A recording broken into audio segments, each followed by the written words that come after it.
welcome back to Googie's Kitchen, and if you are new here then hello and welcome. My name's Alexis and I post 2 cooking videos a week, so if you love recipe videos like this one and you want to see more, then please don't forget to hit that subscribe button. And now I'm going to share with you how to make my delicious slow cooker Thai green lentil curry. As I just mentioned, today I want to share with you how to make my delicious slow cooker Thai green lentil curry. Now this recipe is really easy to do, and again I'm going to be using my slow cooker for this one. I love to use my slow cooker midweek. It makes cooking really easy for me, and when it comes to the end of the day and all I have to do is boil some rice to go with the dinner, it makes me feel like the fairies have come and cooked dinner. So yes, I'm going to be using a slow cooker, but you don't have to. You could cook this on the hob, and if you want me to share the recipe of how to cook this on the hob, then please let me know in the comments below and I can do that for you. But I do absolutely love my slow cooker. I think it's the best invention in the world, to be honest with you. This isn't an advert for slow cookers, but if you did want to invest in some new kitchen equipment, then a slow cooker is the way to go.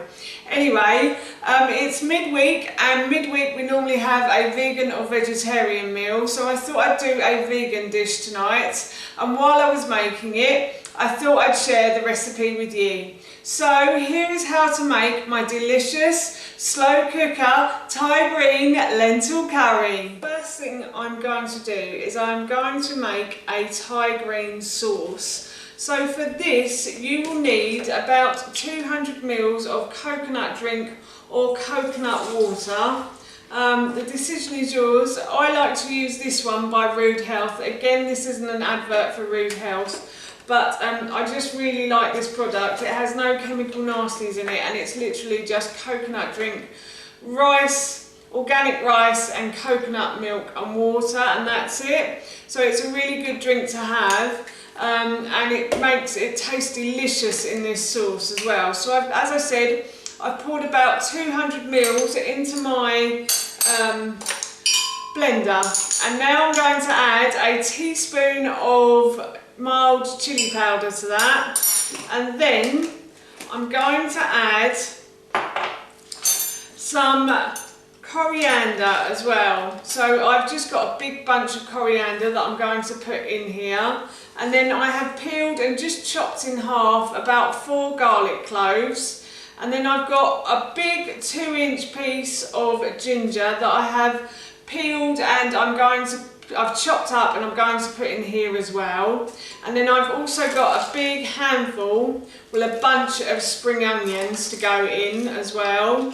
So all of those ingredients are going to go into my blender like so. And then I have about 100 ml of coconut cream, and this is what makes the sauce really creamy and rich. It's delicious, I have to say.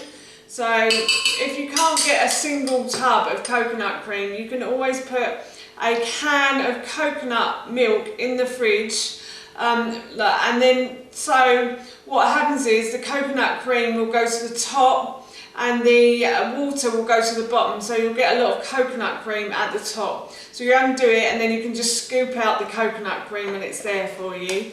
So now I'm going to add some pepper and salt to this as well, or salt and pepper, whatever way you want to say it.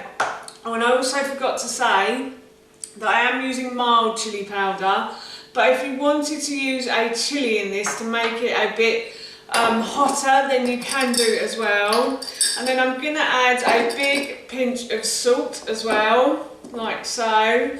And the reason I'm using mild chili powder is because I'm feeding this to my son, so he doesn't mind spicy, but it doesn't like it too hot. And then I'm going to put the lid on and I'm going to blend all of these ingredients together. Blended my Thai green curry sauce together, and it smells really good, I have to say. So now what I'm going to do is I'm going to put the curry together. So for this I have chopped, so I've topped and tailed 1 leek, and then I've just sliced it into like 1/2 centimetre pieces, and I'm going to add that to my slow cooker pot. and then I sliced the top from the red pepper here, and I removed the seeds, and then I just sliced the flesh up and diced it as well. So I'm going to add that in too. So all of that is going into my slow cooker pot now. And then I also have 2 carrots that I have peeled here, and then I grated them, and I have 1 courgette that I've peeled and I've grated as well. And the reason I peel and grate my vegetables, if I can get away with it, is because if my son sees big bits of vegetable in the dinner, he won't eat them. So this is one way I get vegetables into my son. No, it's not ideal at the moment, and fingers crossed one day he will eat vegetables again, but any way I can get it in him, I'm going to try it. So, and this is one of the best ways I've found. So I have a courgette and a carrot that I've peeled and then grated. You don't have to grate them if you don't have a fussy eater like me. And then I was also supposed to have a butternut squash in here as well, but we have eaten the butternut squash, so that's not going in here today, unfortunately. But if you wanted to add butternut squash, then you could do. And then I've got about 300 grams of red lentils here as well, and I'm just going to put those in. And then I'm going to add my chicken stock. So I've got about 600 mils of chicken stock here, and I'm just going to pour this in now. And I do find that the lentils generally do absorb a lot of the liquid as well, so you do generally need a lot of liquid for this dish. And now I'm just going to pour my sauce in as well. So that's all that gone in, and I'm just going to grab myself a spoon because I've forgotten it, and I'm just going to stir all of these ingredients together now. And then finally, before I go and grab the lid, I'm going to add a bit more salt and a bit more pepper, but only a little bit, because I know that the curry sauce already has salt in it, and my vegetable stock already has salt in it as well. I think I said chicken stock is actually vegetable stock. Sorry everybody. You could use chicken stock if you wanted to though. If you wanted to add a bit of a meaty flavour, then chicken stock is fine too as well.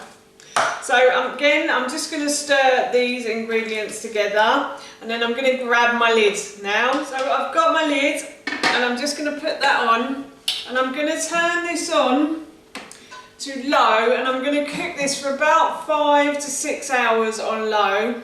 But if you wanted it a bit quicker, you could put it on high for 2 to 3 hours. My Thai green curry has been cooking for about 5.5 hours now, so I'm just going to take the lid off and let the steam out.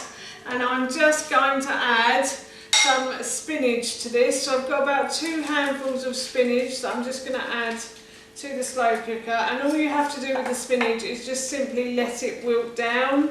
And this only takes a couple of minutes to let it wilt down. This is still very warm, so it will just wilt the spinach quite easily, and it's doing it beautifully now. So I've done that, and now I'm going to serve myself some of this in a bowl, and I cannot wait. As I always say, I can't wait to eat this. It smells so good, honestly. It is yummy. So I've got some lentil, Thai green lentil curry there, and I've just made some quinoa to go with this as well.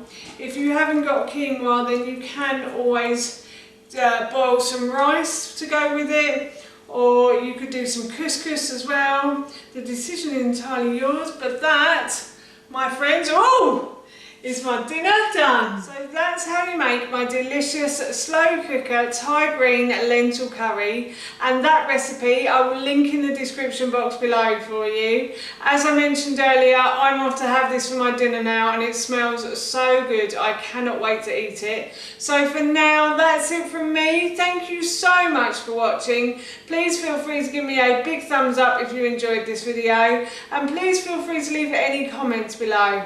And please don't forget to hit that subscribe button. See you all soon. Bye.